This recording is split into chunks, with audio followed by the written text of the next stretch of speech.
تشاهدون في رمضان مسلسل دروب المرجلة. قبل أن نبدأ لا تنسى لايك واشتراك في قناة إدريس البريهي. السلام عليكم ورحمة الله وبركاته. متابعينا الكرام، في هذا الفيديو سنتحدث لكم عن التفاصيل الكاملة لمسلسل دروب المرجلة الجزء الثاني، منها الشخصيات التي ستنضم إلى الجزء الثاني بعد النجاح الكبير الذي حققه مسلسل دروب المرجلة الجزء الأول في العام الماضي.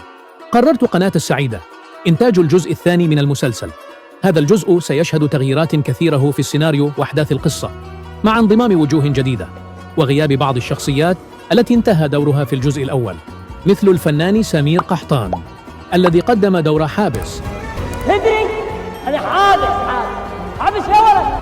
مؤخراً انتشرت شائعات عن انسحاب الفنان صالح العولقي واستبعاد هديل مانع من الجزء الثاني، ولكن هذا الخبر ليس صحيح، وسيكون لهم أدوار مهمة في الجزء الثاني. الجزء الثاني يضم أغلب نجوم الجزء الأول، مثل الفنان صلاح الوافي، والفنانة أشواق علي، والفنان زيدون العبيدي، والفنان زين العابدين أبلان، والطفلة غيداء وليد العلفي، والفنانة أمل إسماعيل، والفنان محمد الحرازي، والفنانة هديل مانع، والفنانة شروق النجار. أما عن النجوم الجدد التي ستنضم إلى الجزء الثاني، من أبرزهم الفنان القدير ناصر العنبري، والفنان الحضرمي رياض بن حترش الذي أبدع في مسلسل الجمرة بدور الشيخ رداد، والفنان مطهر الرحيمان، والفنانة سالي فؤاد، والفنان صالح الصالح، والكثير من نجوم الدراما في اليمن.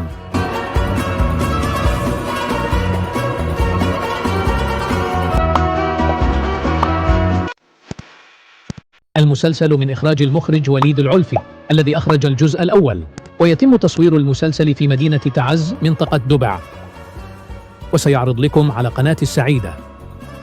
وفي الأخير أتمنى منكم الإعجاب بالفيديو والاشتراك في القناة.